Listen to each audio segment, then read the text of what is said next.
बच्चों आज हम सीखेंगे लाइन्स एंड एंगल्स क्लास 9 का एग्जाम्पल 5। ये क्वेश्चन बहुत ज़्यादा इजी है, बस आप मेरी कुछ बातों को याद रखना, ध्यान से सुनना, तो आपको बहुत इजी लगने वाला है ये क्वेश्चन। ठीक है, तो क्वेश्चन पढ़ते हैं। पहले कह रहे एक ट्रांसवर्सल इंटरसेक्ट करती है दो लाइन को। यार पहले दो लाइन बना लो, कहीं पे भी दो लाइन बना ली हमने, और दो लाइन बनाने के बाद ये कह रहा है कि ट्रांसवर्सल इंटरसेक्ट करती है उन लाइन को। तो एक ट्रांसवर्सल बनाओ और ये इन दो लाइन को इंटरसेक्ट कर रही है। आपको दिख रहा होगा ये दो पॉइंट पे इंटरसेक्ट कर रही है। आगे बढ़ते हैं। Such that the bisector of a pair of corresponding angles are parallel. कह रहा है अगर दो लाइन को काटती हुई एक लाइन बन चुकी है, यानी कि आपने ट्रांसवर्सल बना दिया है, तो यार अब एक करस्पॉन्डिंग एंगल तो बनेंगे ही बनेंगे। ये दो एंगल मान लो करस्पॉन्डिंग एंगल है।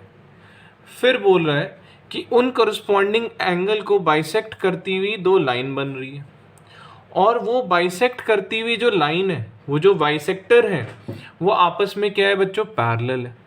ये कह रहा है मान लो ये B है, ये E है, ये C है और ये G है, तो ये कह रहा है BE CG के साथ पैरेलल भी है।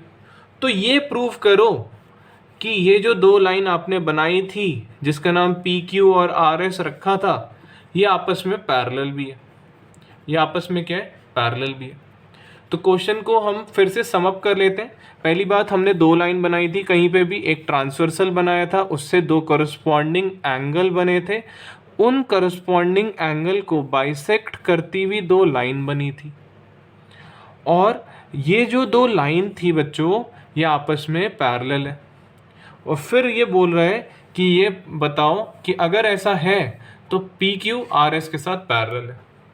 तो ये तो क्वेश्चन का मतलब है। तो हमें गिवन क्या क्या था बच्चों, एक तो यार सबसे पहले ट्रांसवर्सल AD गिवन थी, दूसरी चीज़ ये दो लाइन गिवन थी, तीसरी चीज़ ये जो करस्पॉन्डिंग एंगल है ये इक्वल नहीं थे, बस ये बोला है कि करस्पॉन्डिंग एंगल है, और फोर्थ पॉइंट ये गिवन था कि ये जो BE है, ये जो बाइसेक्टर, ये जो CG बाइसेक्टर है, ये आपस में पैरेलल है। ये गिवन था। तो हम कुछ बातें याद कर लेते हैं इस क्वेश्चन के लिए। देखिए, पहली चीज़ आपको ये पता रहनी चाहिए कि अगर कोई भी दो लाइन आपस में पैरेलल हैं तो एक ट्रांसवर्सल अगर आएगा उसको कट करेगा तो करस्पॉन्डिंग एंगल मान लो 1 और 2 ये आपस में इक्वल होंगे। कब एंगल इक्वल होंगे, जब मैं बोलता हूँ ये दो लाइन मान लो AB और CD आपस में पैरेलल होंगे। जब आपस में पैरेलल होंगे तभी ये करस्पॉन्डिंग एंगल इक्वल होंगे।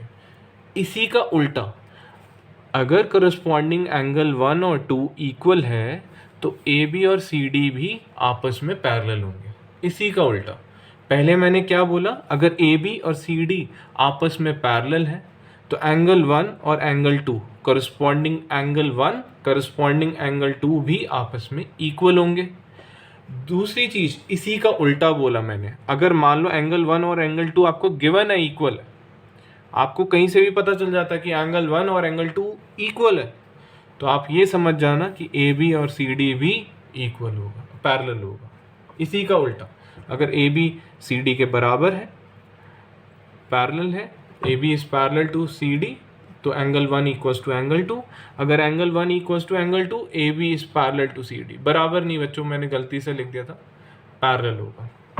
दूसरी चीज़ जो आपको याद करने की है कि कोई भी बाइसेक्टर मीन्स आधा करना, bi means two, sect means cut.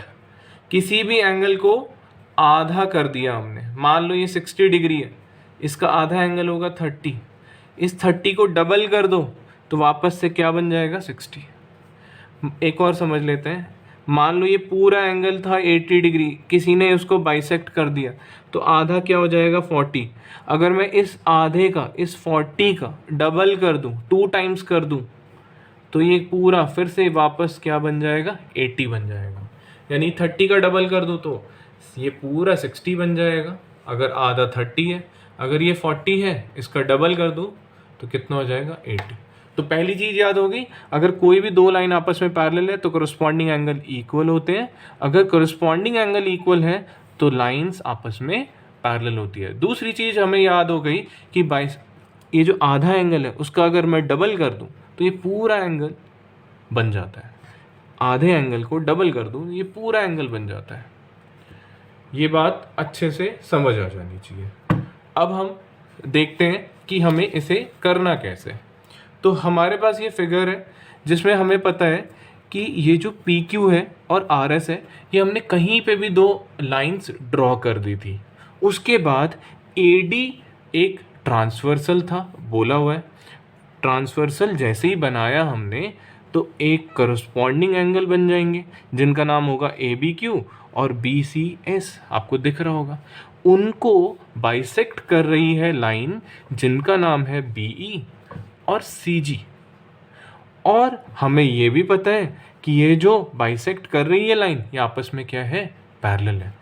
जो मैंने ये सब बातें बोली हैं इसी को लिख भी रहे हैं हम कि दो स्ट्रेट लाइन है जिनका नाम है पी क्यू और आर एस, ट्रांसवर्सल उन्हें कट कर रहा है कहाँ पे, बी और सी पे।